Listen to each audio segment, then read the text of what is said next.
Alright everybody, I have a quick update for you guys before we jump into the vlog. As you may have noticed, we did not post for about a month or so. I was working very diligently to finish this new overlay that we launched just recently. You may have noticed it on the last vlog or second last vlog. I don't know when this one's coming out. I also changed my workflow with the editor, which required me skipping all the work that I had pending, jumping forward to current vlog, doing all the work for that one, handing it back to the editor.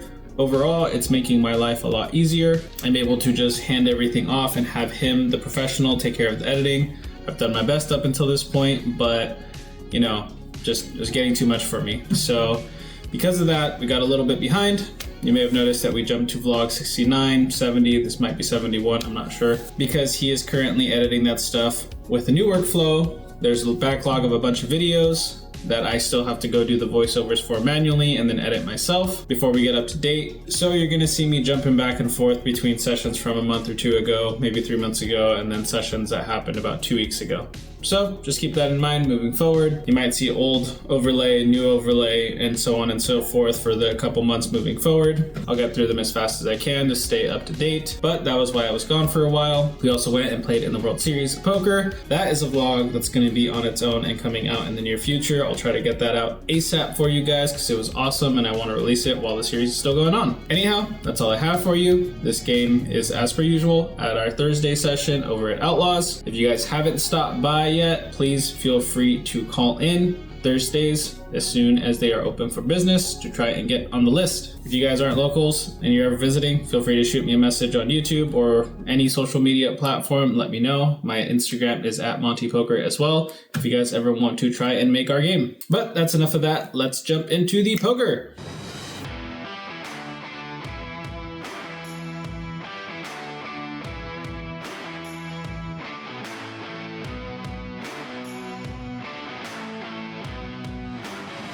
All right, ladies and gentlemen, didn't take very long for the action to get going. As per usual, we're starting with our typical $300 buy-in. Didn't take very long for us to see some action. We had ace jack, saw a flop, turn top pair, turn top two pair, saw our opponent put $100 in the middle, and of course we are playing for all of it since we are not that deep. Ended up flipping our hand over and it was good. Unsure of what our opponent had, but it doesn't matter when you have the chips going in your direction. For this next one, the chips came with a nice little bow and all wrapped up for us. We look down at king queen offsuit pre-flop. Obviously we're going to get involved. We see a king high board with two little cards and we are going nowhere when our opponent leads into us. He slows down on the turn, so we have to put some chips in there. To my surprise, he leads the river for $100. We snap him off and our king is good versus his pocket tens. It hasn't even been 30 minutes and seat 8 is already in for his third bullet and put to another tough decision. This is the beauty and the horror of the Nit game. You have seat 1 sitting here with the nuts. He bet double the pot on the river and you have seat 8 sitting here debating whether or not he's good with what I can only assume is a single pair holding. But because of the Nit game, obviously people are trying to make moves left and right. Eventually, seat 8 puts in the call, which is unfortunately not the correct decision. It's already looking like a bleak night for our friend over there in seat 8. And to make things even worse for seat 8, not only did he lose 2 bullets, he now had to pay the $100 Nit tax. Half the table tries to limp in on his $100 splash pot, and then we see the big blind go for the all-in jam pre-flop. Everybody else gets out of the way, but when the action is back over on C8, he decides to stack off here. And check out this absolutely sick run out. That's me. Damn. Really? No, he did not! What the What a sicko! As seat 8 starts making a comeback, we get dealt ace king offsuit, see a king high flop, but it is a monotone board. Action checks over to us from seat 8. I put in a bet. He raises us, and as much as I'd love to stick around, I'm not about to get trapped by his ass. And he shows us that he had the goods this time with the flopped queen high flush. Nice try, buddy. You might catch me next time. All right, for this next one, we have a $100 splash pot in the middle as a Nit tax yet again. Just 1-3 with no straddle. Under the gun limps in for 3. Under the gun +1 limps it for 3. We look down at ace king offsuit, and there is a 0% chance that we are not raising this hand. I bump up the price of poker to $60. I'm hoping this size is big enough to get at least one caller, but only one caller. Works out pretty well when the action folds over to under the gun +1 and she puts in the call for $60. We're off to this flop, heads up, $227 in the middle, and the board runs out 7, 10, 10. Our opponent checks it over to us, and I think this is where I make a mistake. I think I should be continuing here with ace king a lot of the time on a paired board, but for some stupid reason I decided to check it back. We're off to the turn, which comes the 3 of spades, which doesn't change too much. Under the gun decides to bet here for $100. I expect her to be doing this with a lot of her ace highs, small pocket pairs, or flush draws. So I'm not quite willing to give up the hand just yet. I'm gonna put in the call one time and see what happens on the river. 427 in the middle, and the river comes a deuce of spades. Not the card that we wanted to see, and to make things even worse, our opponent does not slow down. She continues here for an additional $200. I think it over for quite a bit. Don't think this is a bluff. It feels like she's going for value here. I'm really regretting the way I played this hand on the flop. I think it cost us the hand entirely. Nothing we can do about it now. I don't want to make a tilt call here and lose an additional $200. We're just going to make peace with the money we've already lost and let it go. Luckily, our opponent showed that she turned a pair of threes with 6-3 offsuit, which in one sense I'm very happy to see because we made the correct fold, but I'm also kicking myself even more because if we c-bet the flop, it definitely would have gotten through. Oh well, not much we can do about it now. On to the next one. After losing most of our profit for the day in that last hand, we went pretty card dead for a little bit, got involved in a bomb pot where we flopped top 2 with an open-ended straight draw, so obviously we aren't going anywhere. These bomb pots happen at dealer change here at Outlaws, and they are capped at $100, so the maximum that you can put in post-flop is 90 more bucks, along with the $10 that everybody puts in before the flop. We get this in 4 ways versus top 2 pair, another straight draw, and a set of 9s. So unfortunately, we have to hit our straight here in order to win, and 2 of our outs are currently accounted for. Not looking great for us. Turn is a 5 of diamonds. River is a king of hearts, and unfortunately, we do not take this down.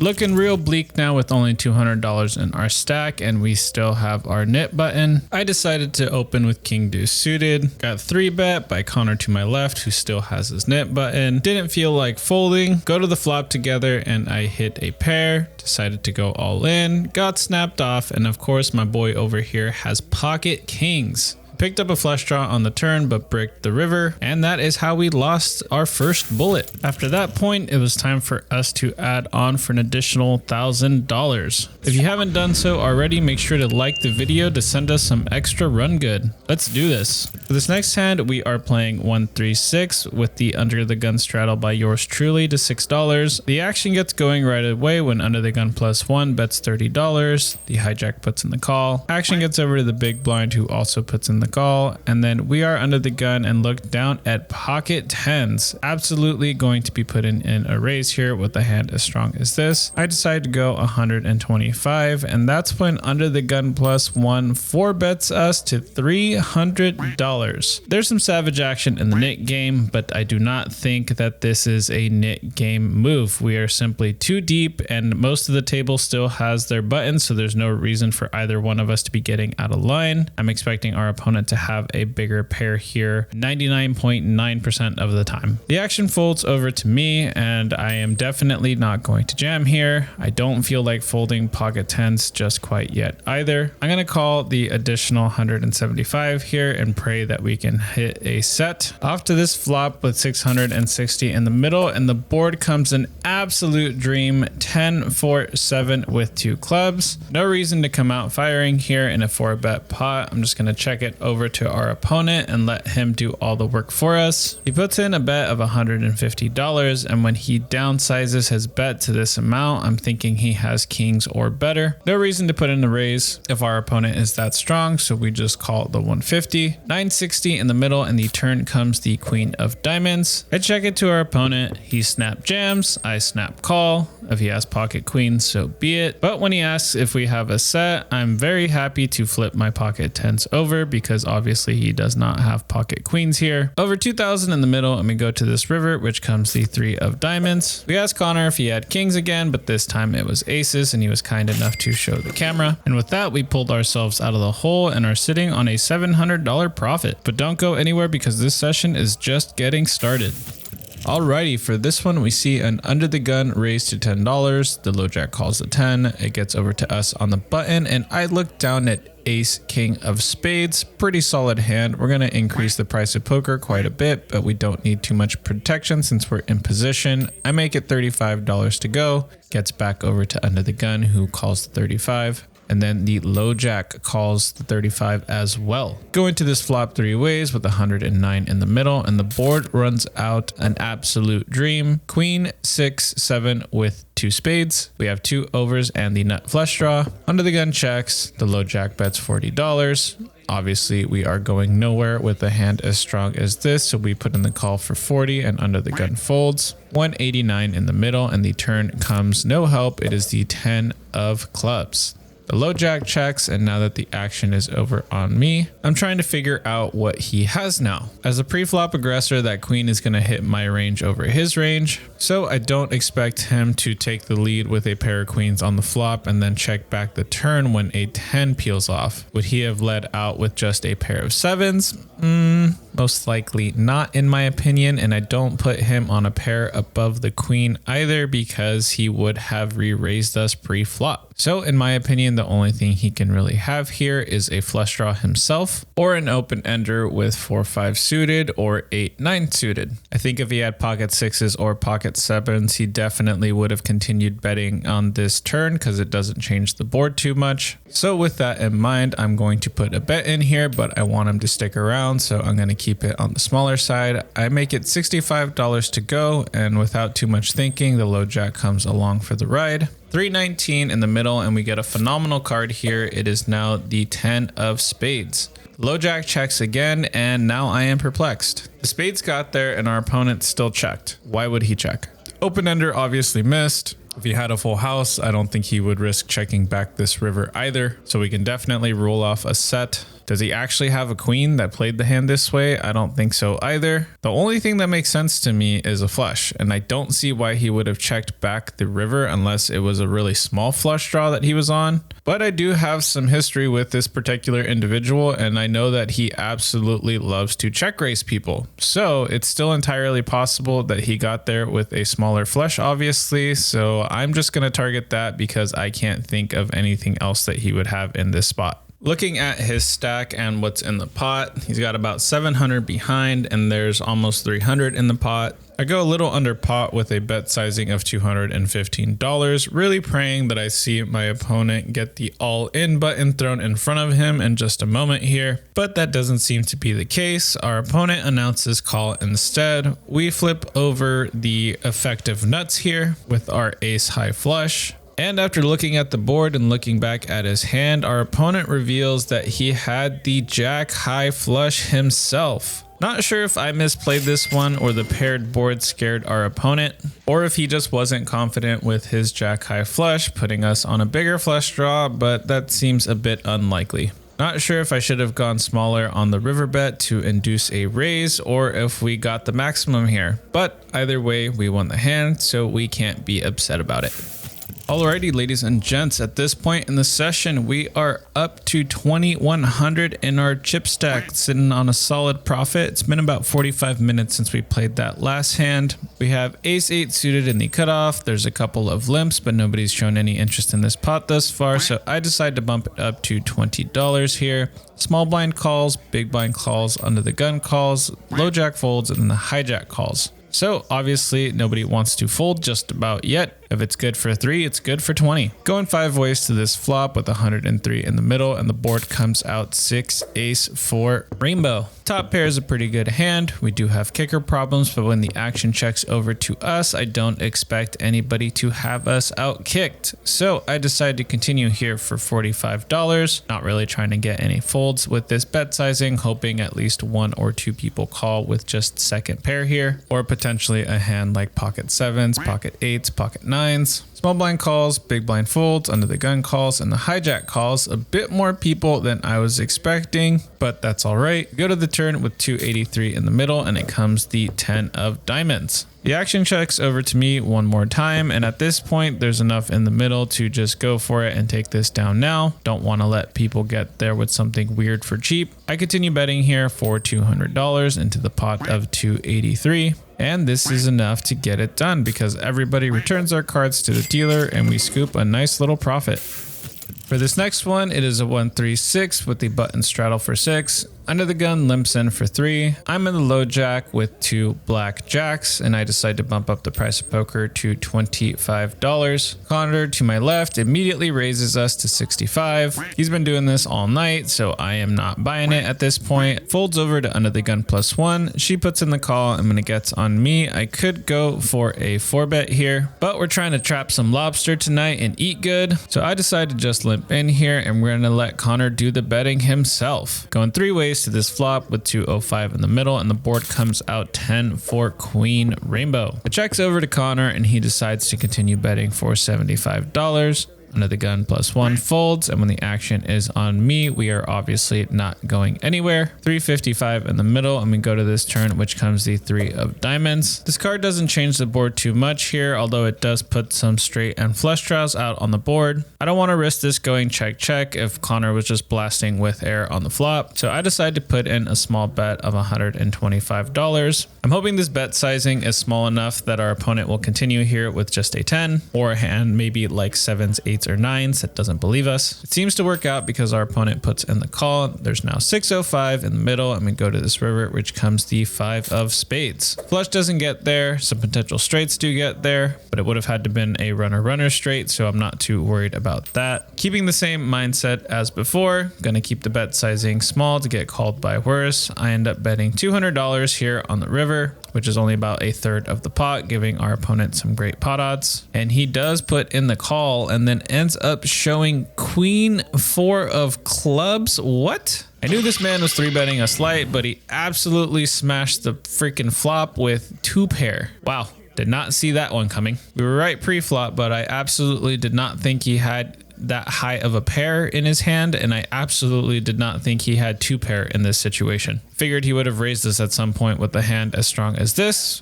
We were trying to trap him, but he trapped us instead, ladies and gentlemen. Well played, Mr. Connor.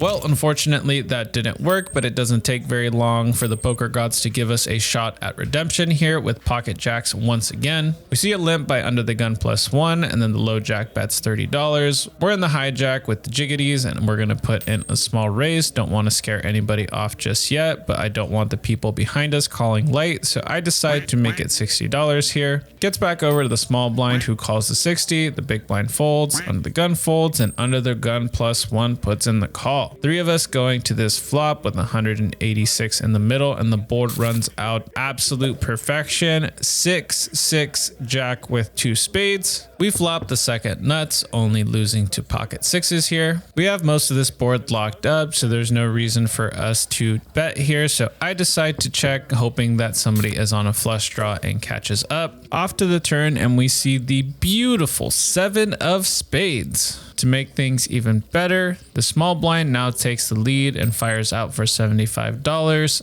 Under the gun +1 folds. The action gets over to me. I decide to take a little bit of time here, a bit of a Hollywood. We're obviously not folding. Don't want to raise just yet because we might scare our opponent off. If he has a flush, I don't think he's going to slow down. And putting in a raise now would just be way too suspicious. So we end up calling the villain 75, and we're off to a river, which comes another 7. Not the best card. I would have preferred to see an offsuit deuce in this situation, but that doesn't seem to matter to our opponent because he continues here for $150. I don't take much time before putting in a very quick raise, and I throw $500 in greens into the middle. If we include the 150 that our opponent already put in, this is just under a pot size bet here. I went really big trying to make it look like I had nuts or nothing, hoping to make the absolute maximum. Our opponent goes deep into the tank and does not seem to be a fan of this spot. There's a lot on this board. The flush got there,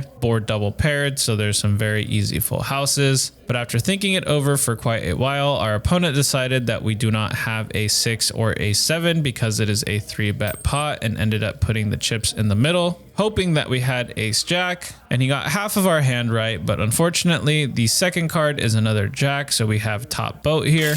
And our villain's pocket queens are no good. Very tough spot for queens in a 3-bet pot. Not sure if I would have been able to lay that one down myself. This next one's a pretty funny one. We're under the gun and we look down at ace king suited, put in a small raise to $20.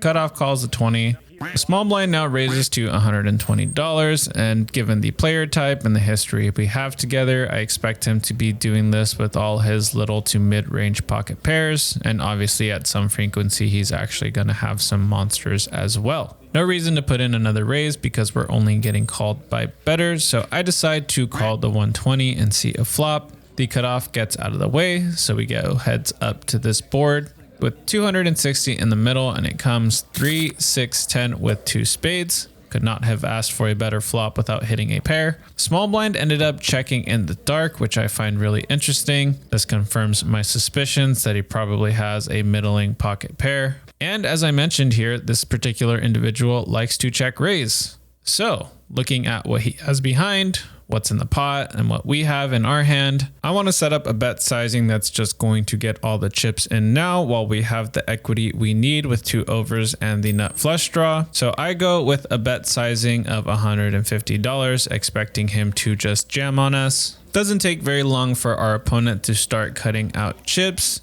He stacks up the 150, and then just as intended, he carves out another 100 in greens, another 100 on top of that, and that's when this happens. Just put it all in there, Aaron. Said put it all in there. I'll let you go for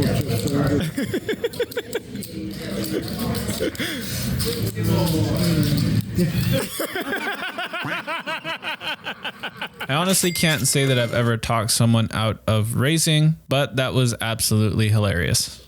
This next one we aren't involved in, but it is absolutely sickening. We see an open to $25 by Under the Gun, a 3-bet to $125 by Under the Gun +1. Action folds back over to Under the Gun, who decides to repop it to $500. Under the Gun +1 goes all in and gets snapped off by Under the Gun. Under the Gun flips over pocket aces, and the gentlemen agree to run it twice. And I can only assume that Fatty McBaddy is sitting over there with either queens or kings. The first run out is pretty clean on this Jack 9-10 board, although queens has an open ender and kings has a gut shot, so it does pick up a few more outs, but they do not get there. As the second board is being dealt out, I immediately notice the king in the window and glance over towards Fatty's hands, assuming if he has pocket kings, he's about to flip his hand over. And that's exactly what happens, but when the rest of the cards come out, we unfortunately see the bad news for him because there is an ace underneath. He hits his set, but the pocket aces also hit his set. Absolute freaking tragedy. And unfortunately with the turn, he is now drawing dead. Yikes, man. What an absolute roller coaster this freaking game is. All right, this next one's blind structure. It's a bit weird. It's a 3-6. The small blind came in and bought the button, and then the big blind, or at least who was supposed to be in the big blind, ended up straddling for 6. I looked down at King Jack of clubs Under the Gun. This is a pretty good hand, so I decided to bump up the price of poker to $20. The cutoff calls, the button calls, and the big blind puts in the call as well. We go off 4 ways to this flop with $83 in the middle, and the board comes out phenomenal. Jack, King, Ace, Rainbow. Big blind checks, and we are going to continue betting here. I fire out here for $25. Pretty small bet. hoping to get called by all single pair holdings and any potential pair plus straight draws. The cutoff calls, the button folds, and the big blind puts in the call as well. 158 in the middle, and we get an absolutely awful turn card. It is now the Queen of Clubs. Action checks over to me, and I can't really continue on this card here, so I go ahead and check this back, and now the cutoff leads for $65. The small blind folds, and when the action gets back over to me, I'm not entirely convinced that our opponent has a straight here. This bet sizing seems a little bit too small, even for a straight. It kind of feels like our opponent is taking a stab at this, trying to represent the straight, but I would have expected a straight to bet somewhere around $120 or so, maybe even go with a pot size bet. Although it was only $20 pre-flop, so our opponent definitely has a lot of 10x in his range here. Either way, I'm not entirely convinced, so I go ahead and put in the call. 288 in the middle, and the Queen of Spades peels off on the river. I initially think this is not the card we wanted to see, but then I realize if I don't like this card, our opponent probably doesn't like this card either. Given the fact that we were the pre-flop aggressors under the gun, we have a lot of ace queen and king queen in our range. I'm going to try to represent at least trips, if not a full house here, and go for a pretty substantial bet on the river. I throw out a bet of 225, which is about 90% of the pot. Assuming that this is going to get our opponent off of any single pair or two pair holdings. If he has a stray, I think he's going to just have to put in a crying call, unfortunately. But as I mentioned on the turn, I don't believe he has a straight given the bet sizing. And if he does have a straight, this is an absolute punt, and I am just lighting this money on fire. I don't expect him to raise, but he's definitely going to put in the call. Luckily, that doesn't seem to be the case because our opponent folds pretty quickly. And now, unfortunately, we have to table our hand because we have our Nit button, and in order to get rid of it, we have to show. We throw our cards in the middle, and our opponent lets us know that we got him off of a chop. He also had King Jack, and he ended up folding it. And I am absolutely stoked that that worked out. If we had checked that river, I assume our opponent would have likely just checked it back, and we would have ended up chopping, but had to keep our Nit button. For this next one, it's 136 with the under the gun straddle. I'm in the low jack and I look down at ace king of diamonds. I decide to bump up the price to $20, and then Connor in the high jack immediately raises us to 65. He's once again up to his BS. The cutoff puts in the call. Small blind, big blind, and under the gun all get out of the way, and when the action is over on me, I am once again contemplating 4-betting his ass and bumping up the price of poker even further. But I swear to you, every single time I decide to 4-bet him, he just wakes up with kings or aces, and every time he's bluffing his socks off, I feel like I end up just folding to him. So after thinking about it for a moment, I end up taking the safe option because there's a third person involved in the hand, so I just call the 65. We're off 3 ways to this flop with 144 in the middle, and the board comes out 7 deuce 3. I check and flow over to the pre-flop aggressor. He decides to continue for $80 here, and to my surprise, the cutoff also calls the $80 here. I'm honestly not convinced that we have the worst hand just quite yet. We also have a backdoor diamond draw, so we'll see how the action goes on the turn. I decide to put in the call this time, hoping that Connor being called into spots will slow him down on the turn. The turn is a black 7, 384 in the middle. I check, and Connor does not put his foot on the brakes whatsoever. He decides to continue here for 250. The cutoff folds, and I do not like this spot whatsoever. Still think he's full of it, not quite believing his story just quite yet. But if we call this 250, he's going to put in a big bet on the river, so I either need to raise him now and get him off of this hand or commit to the third street. And to be honest, if a queen, jack, or 10 hit the board, I'm probably going to have to release my hand anyway. If we get another little card, it might be okay. And a spade on the river would also not be good for us. So all in all, despite me not believing him, I do end up releasing my hand. And then this animal shows us king of clubs, queen of hearts for the stone cold bluff. Connor, you better start sleeping with one eye open, bro. That's all I'm gonna say. That's all I'm gonna say. Nice hand, man. Let's move on to the last hand of the night. All right, ladies and gents, so as of late, we have changed up our sleep schedule, and I'm typically in bed by 10, no later than 10:15 every night. It is now 11:20, almost 11:30.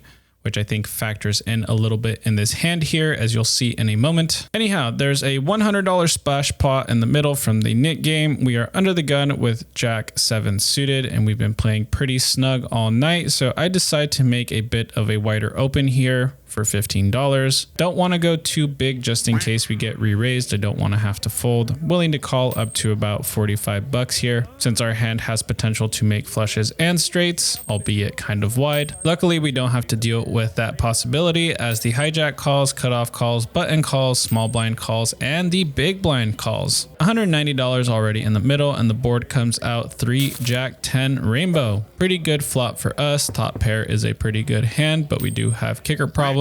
The action folds over to the button, who ends up putting in the call, and then the rest of the players get out of the way. So we are going heads up to this turn with 350 in the middle, which comes the ace of spades. Don't want to slow down just quite yet. It's possible that our opponent has an open ender here. So I'm going to size up to $125, and the button puts in the call once again. 600 in the middle, and the river comes a 3 of spades. If he bricked out his draw, I don't expect him to call a bet, and if he also just has a jack here and has us out kicked, he's most likely going to check this back on an ace high board because he has showdown value. So I check it over to him. Bad dad very quickly checks it back. Shows us that he has queen jack, so he indeed have us out kicked. I show that we have the jack and then throw our hand back in the middle. And this is where me playing past my bedtime after a full day at work and then a 5 to 6 hour session shows a bit of the fatigue that we are currently under. If you look at this board, we both have a pair of jacks with a pair of threes and an ace high kicker. I just threw away a chop pot, and it took me too long to realize that it was a chop pot because my hand was not in the muck yet, and I technically could have recovered it still, but by the time it clicked that it was a chop pot, the dealer had already grabbed the cards and threw them into the muck. Very freaking unfortunate. We were supposed to chop $140 in profit here, but unfortunately I ended up throwing away $220 for no reason instead. Needless to say, the car ride home was a bit brutal. Definitely kicking myself for making this mistake, but the silver lining is that we were still up overall on the session, and considering how bad we've been running here for the last couple months, I can't complain about a win. Pretty sure this is the biggest win I've had here in quite literally 4 or 5 months. So keeping that in mind, I tried not to beat myself up too much, just let it go. So it was time to go, and as I was trying to get my thumbnail shot, Connor decided to screw with us and knock our stack over. So obviously we couldn't leave without getting our boy back.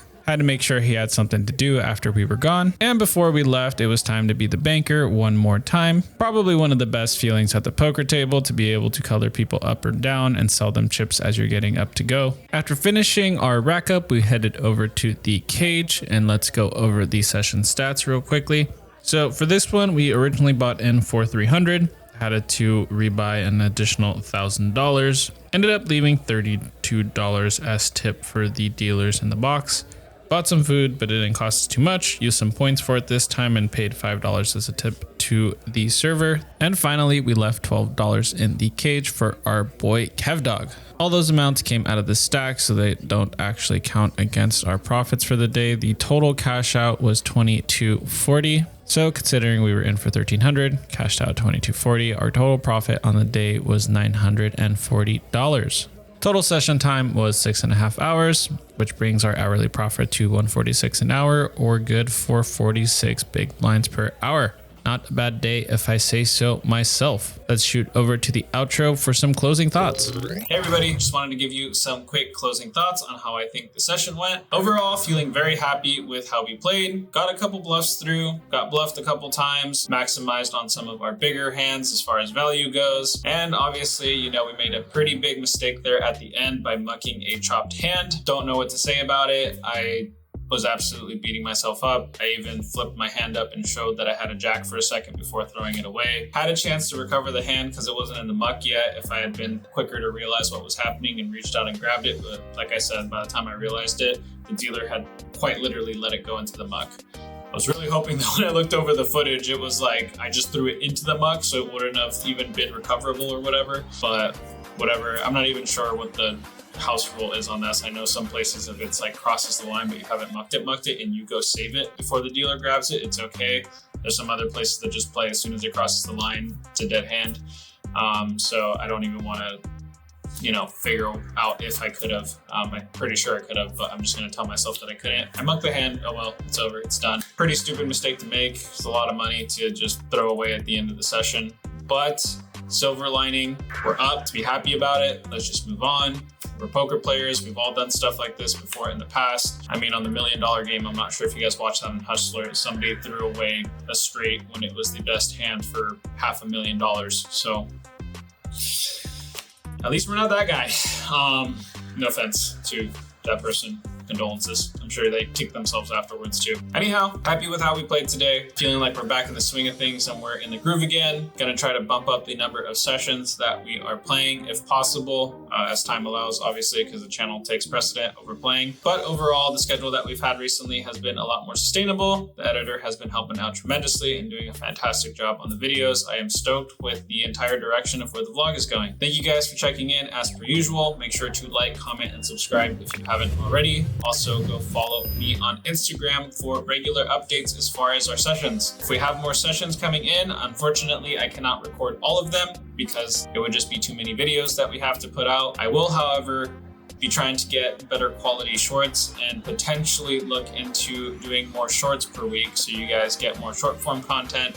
I'll make sure to try and record those on the days that I'm not doing a normal vlog. So, if we get into any big hands, you guys will still make it. And of course, as per usual, if you guys want to get in on the Thursday game, make sure to hit me up either on here or go follow me on Instagram and message me directly. Even if you guys are out of town, just give me enough notice and I will try to get you up on the list. If not, just go ahead and swing by if you're a local and want to come play with me. All right, thank you guys once again. Catch you guys next time. Take it easy and good luck on the felt. Peace.